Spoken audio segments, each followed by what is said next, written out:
Hello everyone, welcome. We have a great storyteller for you today. His name is Tyris Jones and he hails from Laurinburg, North Carolina. He's an excellent storyteller, national winner, and he is so excited, and we're so excited to present him to you. So without further ado, Tyris Jones from Laurinburg, North Carolina, storyteller extraordinaire.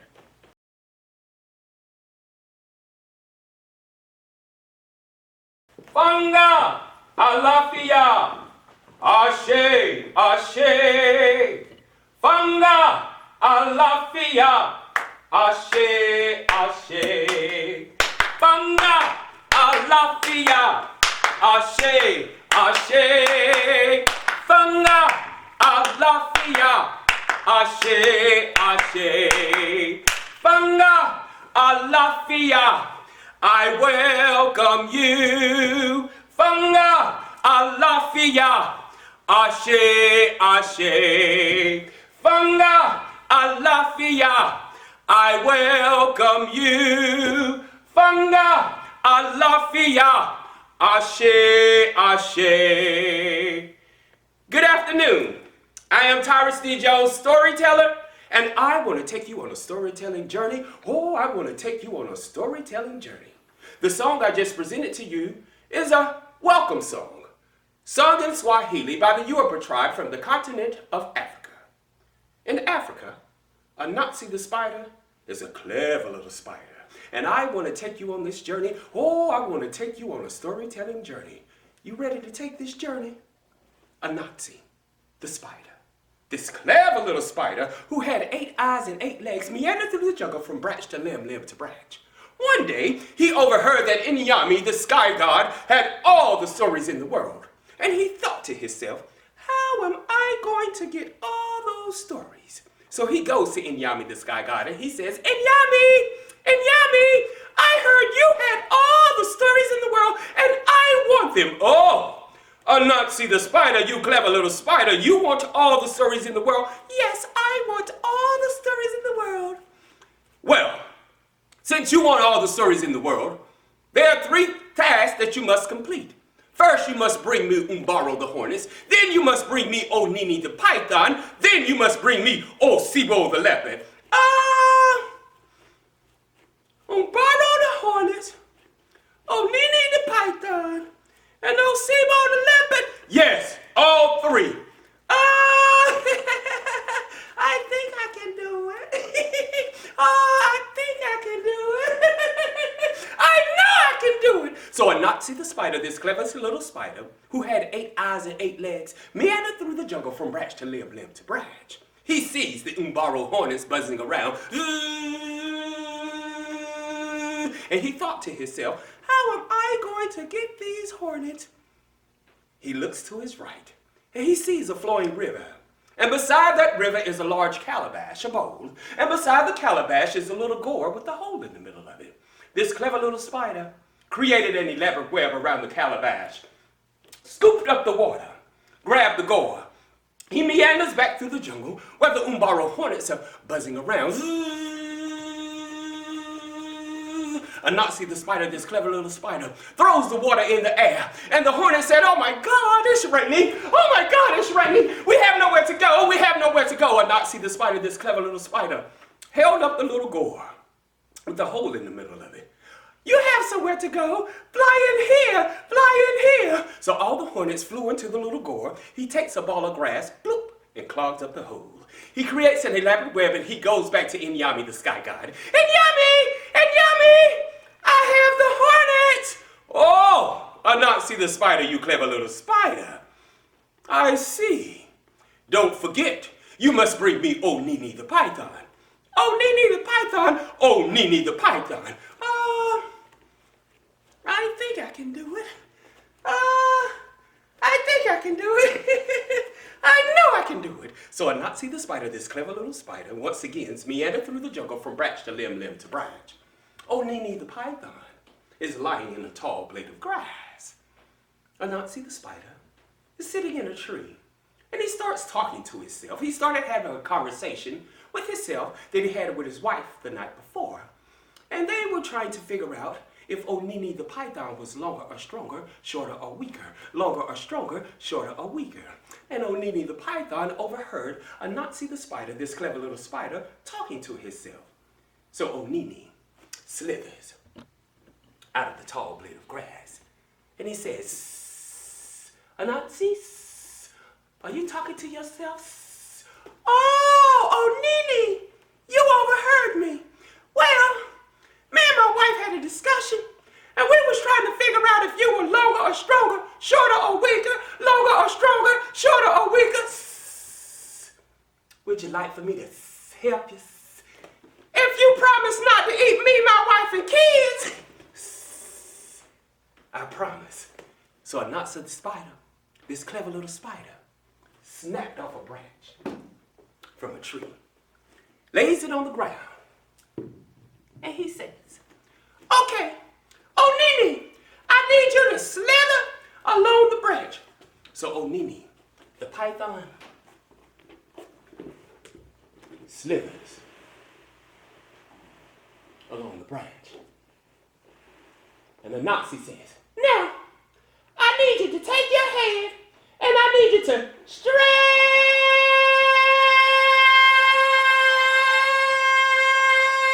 He snaps off a vine, ties his head to the top of the branch. Okay, very, very good. Now, I need you to take your tail and I need you to stretch. He snaps off another vine, ties his tail to the end of the branch and says, you're not longer or stronger, nor shorter or weaker. You're foolish. He creates an elaborate web around Onini the python. He goes to Inyami the sky god. Inyami! Inyami! I have Onini the python! Oh, very good, Anansi the spider. You clever little spider. But don't forget, oh, Sibo the leopard. Oh, Sibo the leopard. Oh, Sibo the leopard. For real. For real. For real, for real. For real, for real. So deep, deep, deep, deep, deep, deep, deep, deep, deep, deep, deep in the middle of the night, in the jungle, Anansi the spider, this clever little spider who has 8 eyes and 8 legs, and sometimes you can't even see him with the naked eye, dug a hole, covered it with leaves and sand, and he goes to a tree and sits on a branch. Sibo the leopard, out, wandering for food, in the middle of the night. All of a sudden, falls in the hole. Help! Oh, Sibo, is that you? Anansi, I need help. If I help you, you promise not to eat me, my wife, and kids. I promise. So Anansi the spider takes the tree he was in. He bends it over the hole with a rope dangling down. Okay. Oh, Seymour, I need you to tie the rope to your tail. Tie the rope to my tail? Tie the rope to your tail. Oh, Sibo, tie the rope to his tail. Is it tight? It's tight. Is it real tight? Man, it's tight. Phew. And he snatches Sibo the leopard out of the hole, takes a little small dagger. He creates an elaborate web around Sibo the leopard, and once again, he meanders through the jungle from branch to limb to branch. He goes to Inyami the sky god. Inyami! Inyami! I have Sibo the leopard! Oh! Anansi the spider. You clever little spider. Very, very good. No noble man, no rich man, no ordinary man has ever completed those 3 tasks. But since you completed those 3 tasks, I will give you all the stories in the world.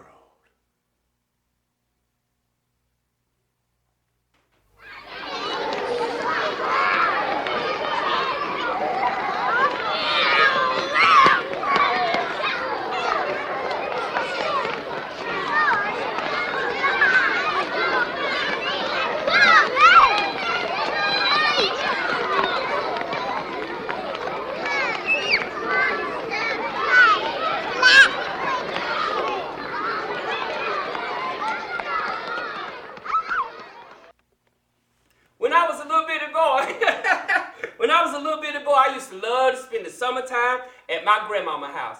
Now, my grandmama lived in the housing projects, and she used to keep 5 grandkids during the summertime, and my mama would drop us off in the morning time on her way to work. Me and my brother, we would walk through the front door, go straight out the back door, and play all afternoon. Now, my grandmother had a picnic table in her backyard. This picnic table where sometimes she would let us take a watermelon and bust it on that table and grab the heart out of it. You know that's the best part of the watermelon. Oh, yes, it is. But we had a game we used to play in the backyard. There were some trees behind the housing projects. And beyond the housing projects, there was a schoolhouse.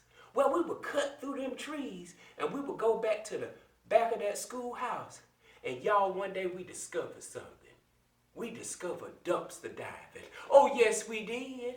Well, we would dive in them dumpsters and we would collect old discarded library books and come back to that picnic table. And we would sit around that table and we would teach ourselves how to read and do math. Yeah, we had fun around that picnic table at my grandmama's house in the housing projects. Well, when she used to have to go to town, she would drop us off at her mama's house, which is my great-grandmother. Now, my great-grandmother, she was of Native American and African American descent, and she was about 4'8" because I must say my mama was 5 feet and she stood just a little taller than her. So yeah, she was about 4'8" and she had this beautiful hair and always kept it in 2 braids. Well, we would get dropped off at her house and for some strange reason her front yard never grew grass. She had a dirt yard with a huge oak tree in the middle of it. And she lived in the housing projects too.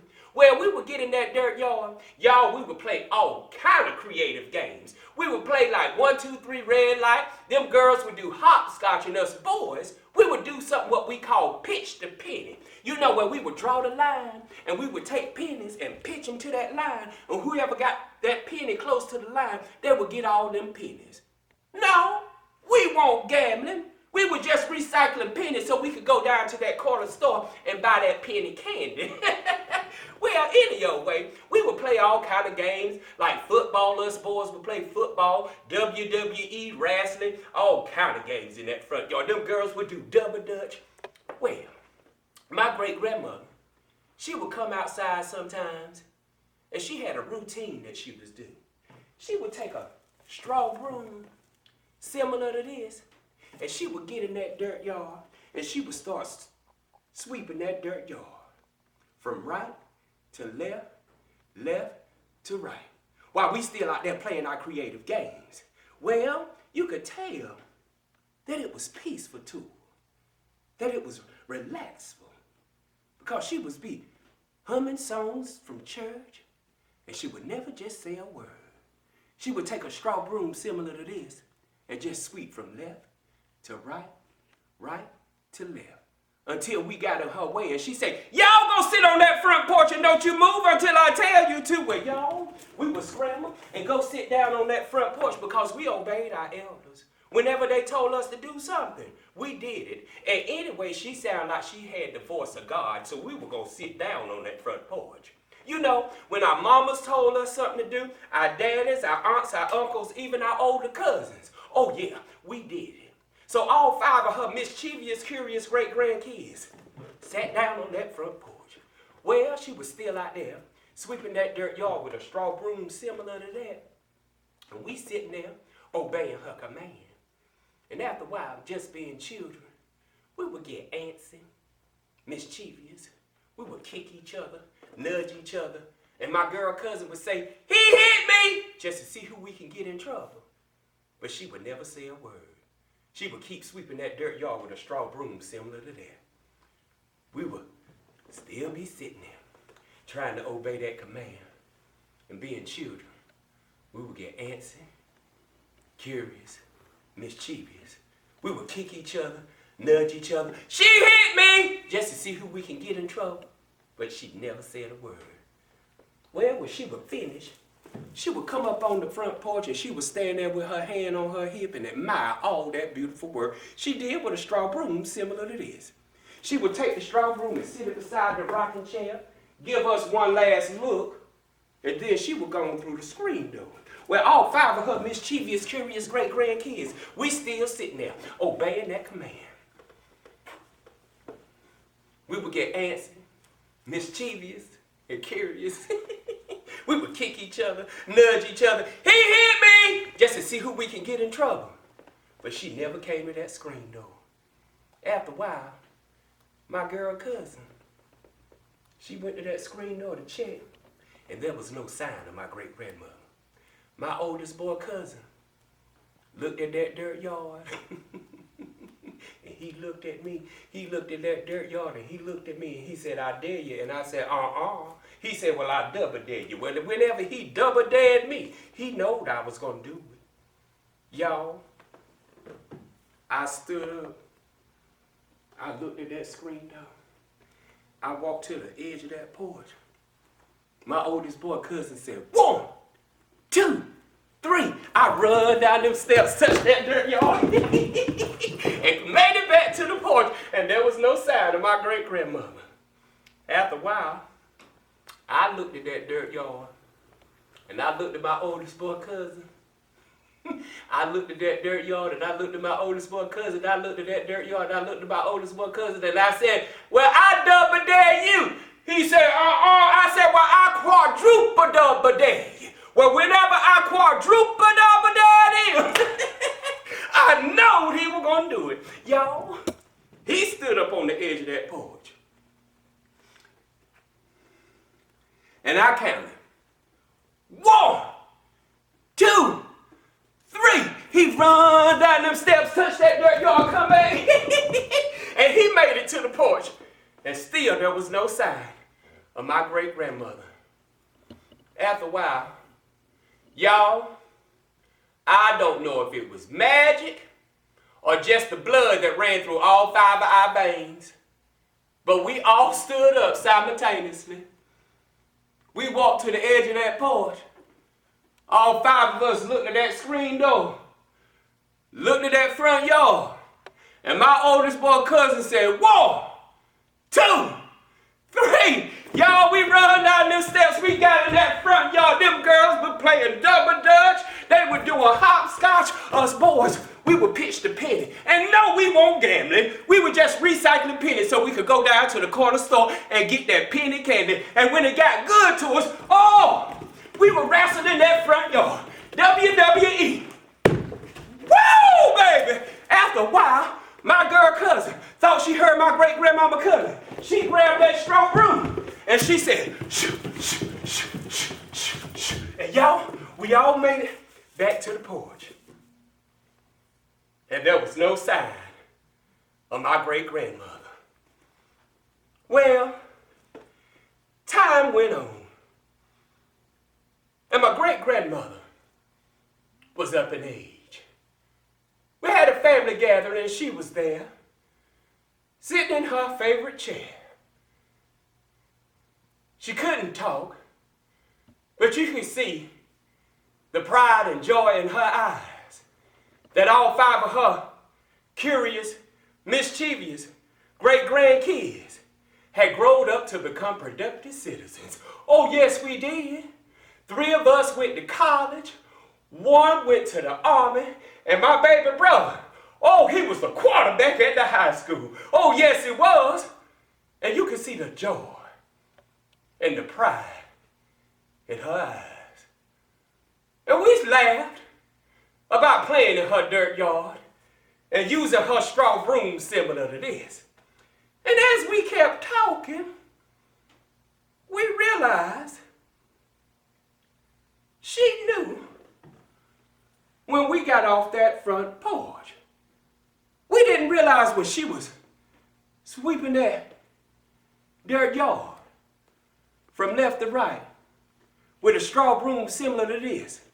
And when all 5 of her mischievous, curious great-grandkids went in that front yard, we didn't realize that we were putting prints and steps all over them beautiful straight lines she had in that front yard. Yeah, she knew we didn't obey her command, and yeah, we thought my great-grandmother was crazy for sweeping the yard with a straw broom. Yeah, we thought she was crazy. But no, she wasn't crazy. My great-grandmother was wise.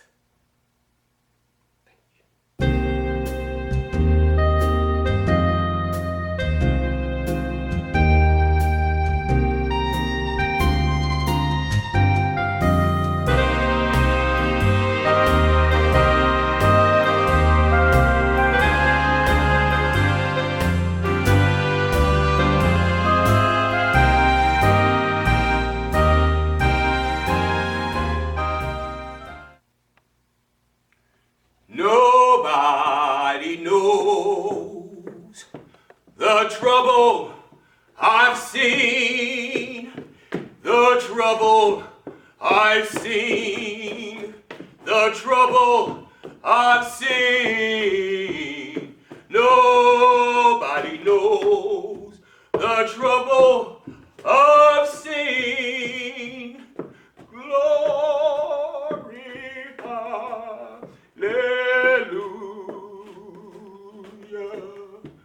We cross seas in the hulls of ships.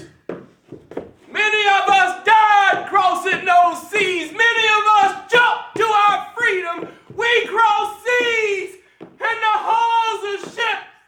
Many of us died crossing those seas. Many of us jumped to our freedom.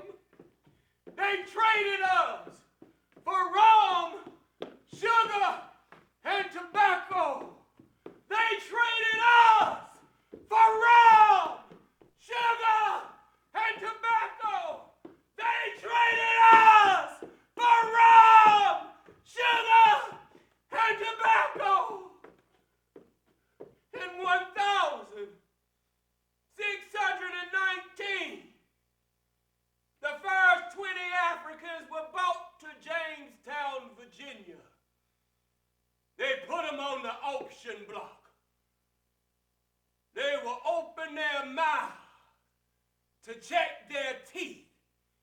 They would take white gloves and rub their hands all over their bodies to see if they were strong enough, to see if they were strong enough, to see if they were strong enough to be sold like cattle. My name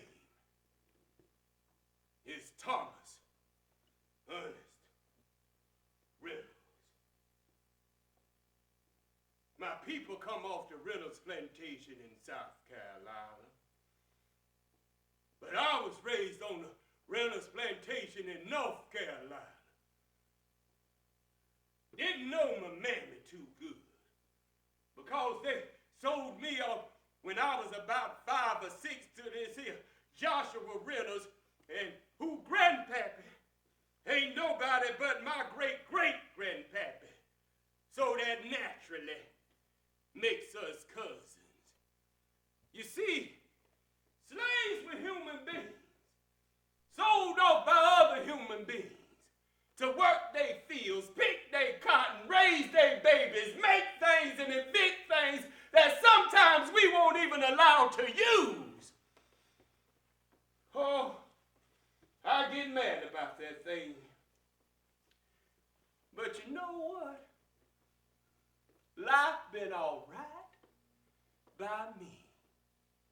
You see, I is a free Negro, and I carry my slave papers wherever I go. And I was proud to say I was part of the Underground Railroad. And Harriet Tubman was my friend. Now, her real name was Armida Ross, and she come off a plantation in Dorchester County, Maryland. And it was the Edward Brody's plantation, and they were known for their basket weaving. Well, from what they say, I believe Harriet was around the age of 12. And from what they say, her and the slave was out one day and the overseer saw him. And the slave was causing a ruckus. So the overseer picks up a 2-pound grabber and it chunks it at that slave. Instead of it hitting that slave, it hit Harriet dead in the head and caused her to have what they say are a fractured skull. But when she come to, she was strong as an ox, tough as a mule, and had eyes so keen she could see through the night. Oh, you see the color of my skin? This here allowed me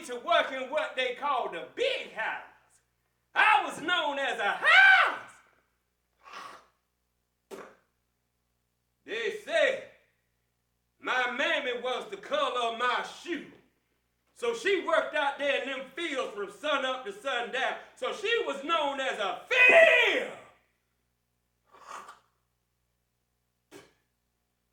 That word leave a nasty taste in my mouth, and I wouldn't advise you to use it. But I'm gonna leave that alone. Anyway, I was called what they call a servant boy. When master and missus would have all them nice fine dinner parties. Oh, I was standing in a corner with a big silver serving tray and just grinned. Well, they were having one of them nice fine parties, and then come Master Jones and his missus with their gal serving. Ooh, I was sweet on that gal, so we eyeballed each other, and we eyeballed each other, and we eyeballed each other, till I got the nerve to ask my cousin, Master Reynolds, could I marry that gal? He said, sure, Thomas, go right on ahead. Well, on a nice day in May, we had something what we call a matrimony. And we did something what we call jump the broom. Well, we danced and we ate. We danced and we ate. And we danced and we ate. And we danced and we ate. And a few hours later, my sweet gal with all that pretty lace on had to go back to her plantation. And I had to stay on mine. Right then, I was determined I was going to get my freedom. Later on that night, my cousin Master Reynolds was deep in the slave quarters, drunk as a skunk and 2 times a stankin'. And Miss Ann, standing on the porch, fanning, and summons me to the big house. Y'all, that was the longest walk I ever did take. I walked through the front door and walked up them long winding stairs. And she closed the door behind me. Time went on. Things got real strange. I wasn't working at the big house no more for some strange reason. And my cousin, Master Reynolds, oh yeah, he used to talk numbers with me. Yeah, he used to talk numbers with me. And for some strange reason, he won't talking numbers with me no more. It was getting cold. And the reason why I know it was getting cold, them mud floors in the slave quarters, they would freeze over. It was around Christmas time, and I wanted to go to that party they were having. I wanted to get myself a serving tray. So I got myself together, and I walked on up there to that big house. And as I'm walking to the back door and put my foot on that bottom step, Miss Bertha, the cook, she swung that back door open and she threw a dirty pan of dishwater at my feet. And she said, boy, I wouldn't come in here if I was you. Oh, I scooted on past her and I went and got myself a serving tray. Oh, I'm back at the big house. I polished that tray and I polished that tray and I polished that tray. As I'm looking,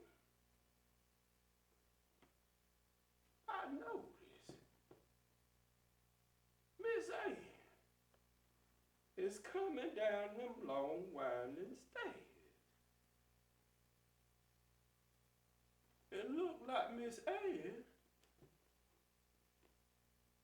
done swallowed a watermelon seed. My stomach started turning. I put that silver serving tray down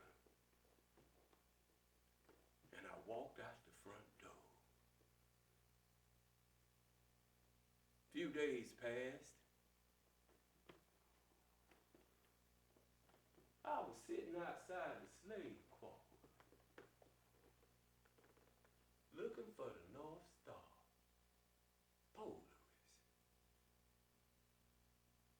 And then I hear wailing coming from the house. And I hear a baby crying. I hear wailing coming from the house. And I hear a baby crying. I hear wailing coming from the house. I hear a baby crying. And out of nowhere, I hear horse hooves. And they're getting closer. And closer.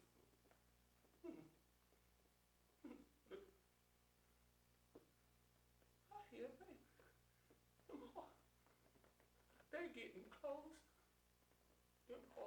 Who's getting close and closer? They getting closer and closer. Them horse who's getting closer and closer. And one-eyed Higgins said, "Nigga! Come here!" He said, "Nigga! Come here!" He said, "Nigga! Come here!"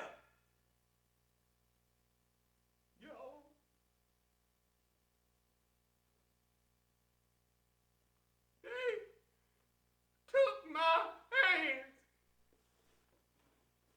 and they tied them to the back of the horse. They took my hands and tied them to the back of the horse. And I had to run to keep up. I had to run to keep up. I had to run to keep up.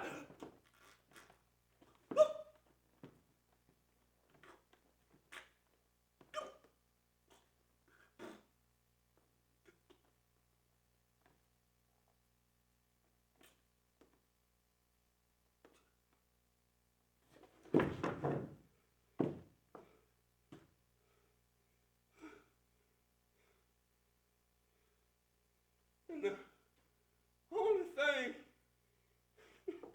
that hurt me was that my own cousin, Master Reynolds, took a crack at my back with that whip. They took me deep in the slave quarters. They put prime on my back.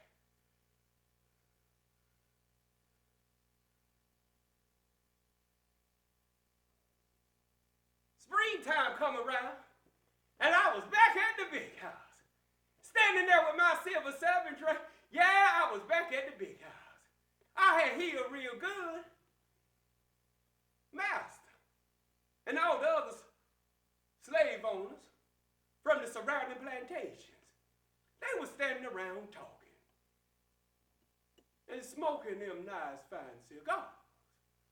I'm standing there holding my silver serving tray, grinning and listening. And no, I ain't nosy. I just use my ears twice as hard to hear and see. And they was talking about a woman by the name of Harriet Tubman. Said she was going around to different plantation freeing slaves. And they had a price on her head for $40,000, dead or alive. Well, they didn't want us to read. They didn't want us to write, and they sure didn't want us to praise the Lord. But us slaves had a certain way of talking to each other. Oh, sometimes we would meet down by the river, and Brother Moses, who drove Master and Mrs. carriage to their church services, he would stand outside and listen to the scriptures. And when we gathered down by the river, he would stand up and read and tell us about those scriptures. And then we would sing songs like, I'm gonna lay down my burdens down by the riverside, down by the riverside, down by the riverside. I'm gonna lay down my burdens down by the riverside. One night, I got the nerve to tell them about Harriet Tubman. On a nice full moon night, she just appeared. Don't nobody know what direction she come from, and don't nobody know what direction she came. She just appeared with a long barrel shotgun. And if you had the strength and the courage to follow her, you did. Well, we started walking through those woods. And y'all, those woods ain't nothing to play with. You know them red berries and blueberries? We would eat those to keep us strong. And when our feet were hurt, we would gather elements from the earth, leaves, and pack them in our shoes. And we traveled along the river. And the reason why we traveled along the river, just in case that overseer got in behind us with them dogs, we would jump in the water. And it would cast off our smell. Right before we crossed the Mason-Dixon line, we stopped off at Master Jones' plantation and got my sweet gal. Oh yeah, my sweet gal got in line with a straw broom, and she swept, walking backwards, covering up our traps. Yes, my sweet gal was in line with us, using a straw broom, covering up our tracks, walking backwards. Well, we got up round Delaware, Pennsylvania, the Choptank River, and we came across some Quakers, nice white folks and abolitionists like Frederick Douglass, and they had something what they call safe houses. And if you ever came to a safe house and there was an iron jockey in the yard with the lantern lit, that'll let you know it was a safe house. And when you walked through the door and you saw red roses on the table, oh, that'll let you know how many fugitives they had holding. And them nice quilts the women folks used to sew. Oh, we would hang them on the clothesline. And they would tell us what direction to go, what direction not to go. Oh, we had some things on them folks. I remember we had stopped off at a tater field one time and the overseer counted 1 too many slaves. And we had to dig holes and bury ourselves and come out. Well, we walked. And we walked. Oh, we walked and we walked. I could smell my freedom. Oh, I could taste my freedom. And we walked and we walked until we got to upstate New York. Now, before,